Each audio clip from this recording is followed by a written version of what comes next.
welcome back dito sa ating channel. So for today's video, pag-uusapan natin ngayon si Cash ni Juan Installment Credit. So muli natin siyang pag-uusapan kasi mga kautang, merong update ang loan app na ito at ibabahagi ko yan sa video na ito kung talaga nga bang installment ang loan app na ito at magkano yung pwede nilang i-offer sa atin, kung magkano yung loan details, yung loan deduction ng utangan na ito. Kaya just keep on watching. So yun na nga mga kautang, hindi na natin ito patatagalin pa. Itong loan app na ito is makikita natin sa Google Play Store or sa App Store. So ito po ay under ng Snap Cash Lending Incorporated. Ang sabi dito mga kautang is, Cash ni Juan is a trusted online lender that offers unsecured and instant cash loan to ordinary borrowers in the Philippines. No completed documentation is required and the loan is used immediately after the review is completed. And dito sa kanilang platform, nagsasabi, loan amount is up to 300,000 pesos. So, napakalaki naman nito, Cash ni Juan. So, yan yung alamin natin kung talaga nga bang 300,000. Pero yun na nga mga kautang, no?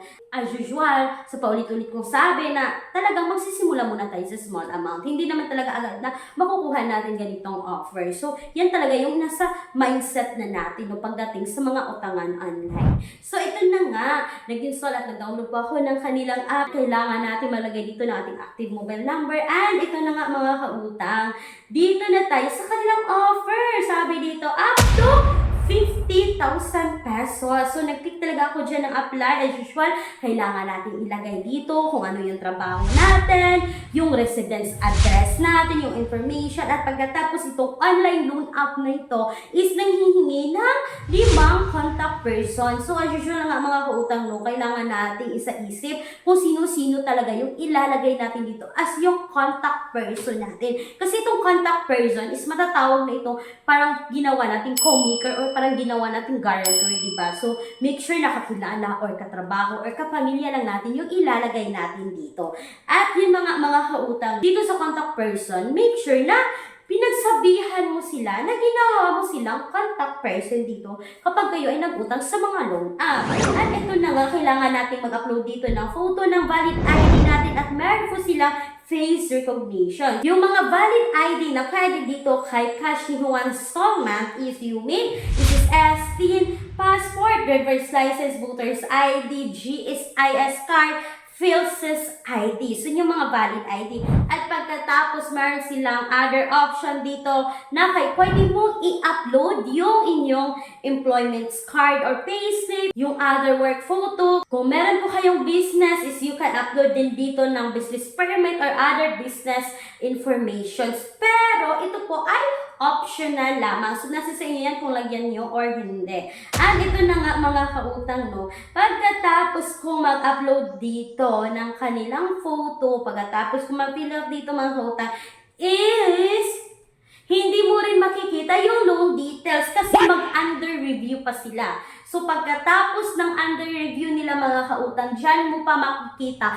kung magkano nga ba talaga ang offer ni Cash ni Juan Installment. So, yun ang alam niyo ba mga kautang na na-auto-reject po ako sa Cash ni Juan Installment. So, yun nga mga kautang, bago pa ako nag-install dito, is talaga nagbabasa ako ng mga reviews. Kahit naman sa anong mga loan app mga kautang, nagbabasa talaga ako ng mga reviews bago ako sinubukan. So, ito na nga, i-share ko sa inyo. Ito po ay comment noong March 10, 2024.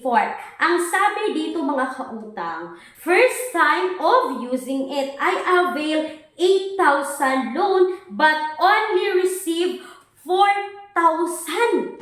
But I have to pay 8,000 plus the interest plus the customer services that it was the processing fee. So, akalain yung mga kautang na 8,000 yung offer, 4,000 yung na-receive, at 8,000 mo rin ibabalik.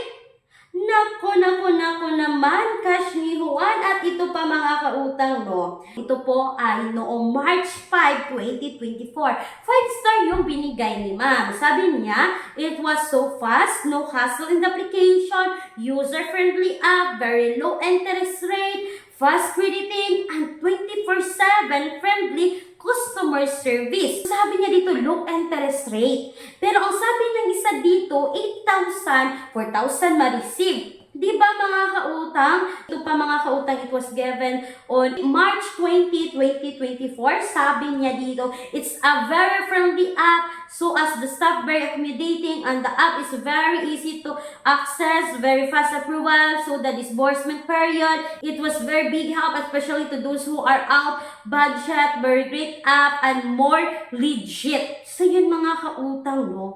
At talagang dami mo mababasa dito. So ito na nga, ito pa. Ito ay given noong March 19, 2024 mga kautang. So nagbigay siya ng 1 star. So pakinggan niyo. I was scammed by this. Their agent who was messaged me and told me that they will give me a discount. I believed to them because all my details were with them. They messaged me in Viber. I thought all the details we have will be confidential. How come the scammers have my details? I paid 30K and it did not credited and my account not closed. I hope they can still help me to settle my debt. It's unfair to someone suffers because of this. Naku, mga kautang! Naku, bakit naman to English na to? So, mga kautang, ipapaliwanag ko lang yung sabi ni ma'am. So, sa pagkakaano ko dito, sabi niya, na-scam siya ng loan app na ito. Kasi may isang agent na nag-message niya na nagsasabing bibigyan siya ng discount. Pero kailangan niyang gumamit ng Viber at doon siya mag-message through Viber. At ito na nga mga kautang, nagtiwala siya dito kasi nga lahat ng details ni ma'am is binigay niya. Gusto niya na ma-close yung account niya dito. And then, ito na yung nangyari mga kautang. Sabi niya, bakit nasa scammer yung mga details niya? Nagbayad na siya ng 30,000 sa loan app na ito, pero hindi naman na-credit dun sa account niya, sa talagang utang niya dito. At yung account niya dito is hindi niya na-close. At talagang may makikita po siyang balance dun sa account niya. Naku ni ma'am. Talagang napakasakit ng ulo nito. Isipin niyo 30,000 yung binayad niya, napunta dun sa kausap niya sa Viber na talagang nang-scam sa kanya. So ito na nga mga kautang, no? Talagang may ano ako dito, may lesson learned tayo na makukuha dito. Kapag talaga mga kautang, nasa loan up tayo ng utang, antayin lang talaga natin yung tawag nila. Huwag tayo basta-basta magpapaniwala sa mga Viber kasi mag-email yan sila magbibigay sila ng instruction na ma'am dito kayo magbayad, kailangan nyo magbayad dito. Kasi ma'am, wala talagang so far no sa mga loan app na na-try ko kasi mag-i-email din sila, tatawagan kanila.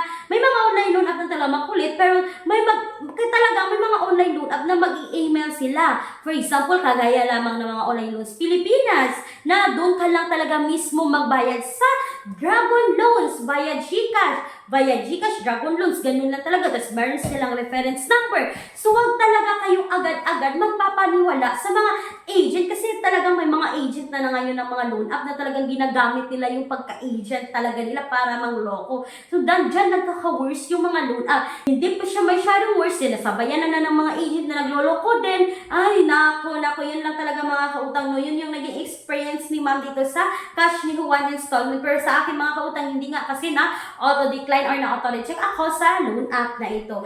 Kulang ang budget, ang mahal ng mga bilihin. No problem, may solusyon tayo. Gamit ang isang valid ID, makakautang ka na sa loob ng 10 minutes o mas mabilis pa. Mag-apply ng loan kahit anong oras, kahit gabi o kahit weekends or holiday. Maaaring i-check ang pinned comment sa video na ito, bisitahin ang link at mag-apply na. So yun na nga mga kautang, kung maghahanap kayo ng mga alternatives online loan app na subok na rin na nakararami na hindi mo na kailangan pa mag-install at mag-download sa Google Play Store, is you can visit my description box or pen comment section kasi nga maglalagay po ako doon ng mga alternatives online loan app na subok na ng nakararami. And one more time, bago ko tapusin yung video na ito, gusto ko lang ipaalala sa inyo na kung kayo pa employed or self-employed at gusto nyo mag-apply sa bangko, is you can message me dito mga kautang, no? Kasi they offer minimum of 20,000, maximum of 2 million pesos. And please take note mga kautang that all applications submitted is subject for bank approval. Once again mga kautang, this is Clarice, ang inyong number 1 palautang dahil utang is life. Bye-bye! Thank you for watching!